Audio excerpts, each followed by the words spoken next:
Well, alright, I set the motor free from its case. RC 4-wheel drive, 27 turn, brushed. Just a starter motor.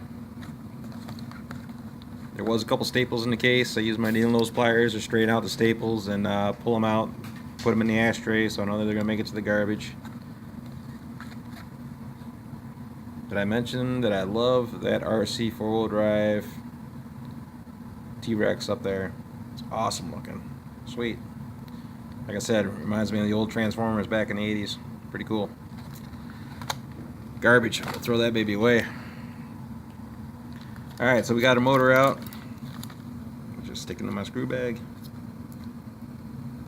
Got a little passenger along for the ride. Need to dig up a couple screws here. VTR Vatera 235175. And where are we looking at right here? M3 8mm. Two of those little guys.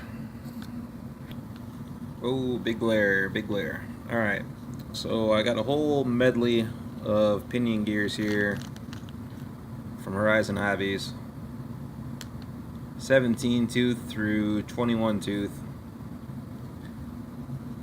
I know the old WL Toys has a relatively big gear in it. I think it's actually bigger than this. If I were to guess, I don't know.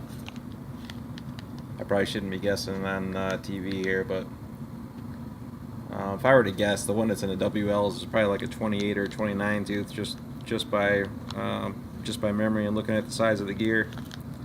I'm gonna start low. I think I'm gonna start with the 17 tooth, with the smallest one in this bag here, just so I can get a little bit more punch out of it. Alright, so we are back. I got the smallest gear out of the bag, which is a 17 tooth. I dug up a set screw for it and just barely started it, just so it doesn't get separated. There's the Allen wrench for it. The rest of the set screws sitting here. I cut the entire top of this bag right off, right where they had it shrink wrapped and sealed or whatever. So I just slipped that right off with the X-Acto knife. After I get done using the Allen wrench, I'm probably going to drop the Allen wrench back into this bag and then just fold the top of the bag over and kind of cook this edge with a lighter, with a cigarette lighter real lightly, and kind of re-shrink wrap it closed again. That way I have all my pinion gears or all my set screws for the pinions in one place. Probably the same thing with this bag here too. I'll probably slip this other one back inside here, cut the top of that off, bend it over, heat up the edge, and reseal that bag up, and then just throw it in the toolbox. That way everything's all nice and clean and dust free and whatnot, easy to get to. Alright, so in the meantime I have dug up the M3 8mm screws. I pulled out some blue Loctite. This is from my local hobby store. They suggest using whatever Loctite that comes in the bag, which is the red Loctite, and I don't necessarily want to use red Loctite on these. If they come loose, I'll retighten them back down, but I just want to be able to get these off without a problem. So I'll go ahead and get this started. I'll start putting this little green bracket over here, bolt that up to the motor real quick, and slip this pinion on. I might wait on the pinion until I get the motor through the actual transmission. I did, in the beginning I was unsure when I ordered these. I wanted to make sure that I had the right pitch. I ordered them in 48 pitch. I wasn't too sure on the spur gear here, but like I said, just before off camera here, I kind of rolled it around on the spur gear to make sure that everything jived and that it wasn't binding up anywhere.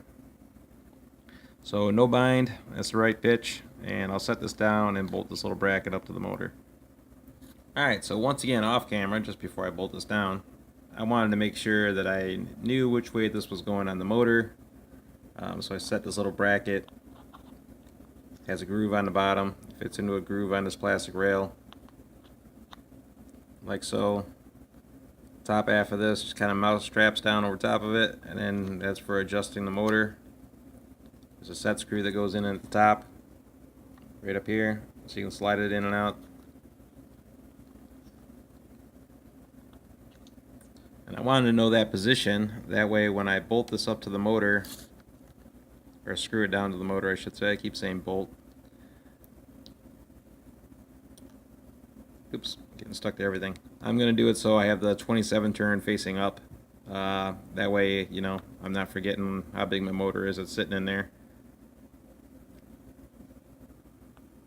Alright, so we've got one screw installed there. A little bit of blue Loctite sticking up through. One little line of blue Loctite across this. And looks like I put a lot on there. And we'll put this in. Alright, so we got our bracket all installed, and I did just kind of pinch this motor underneath the pliers there to hold it upright while I was doing that. Probably take a little rag and wipe off the excess Loctite, which I haven't done on that screw just yet. Just want to mention that you really don't want to, I mean, when you're tightening this down, you know, don't strip that out. Keep in mind you're going to have to take these back off again probably some other time if you want to trade motors or do anything like that. And I seen this on another buddy of mine's video, Anthony from Triple X Garage and Triple X RC. Two guys there. He mentioned once before too, and it's a real good idea that you want to, every time you pull your motor apart or take this off, you definitely want to put new screws in. Just because you don't want to take the risk of stripping out those screw heads. So keep in mind, once again, you want them tight, you want them snug, but don't round them out on the way in, because you want to get them back out again later on down the line. And when you do change them out later on down the line, put new screws in, you know, every time. Every time you change a motor in, replace your screws at the same time. FYI.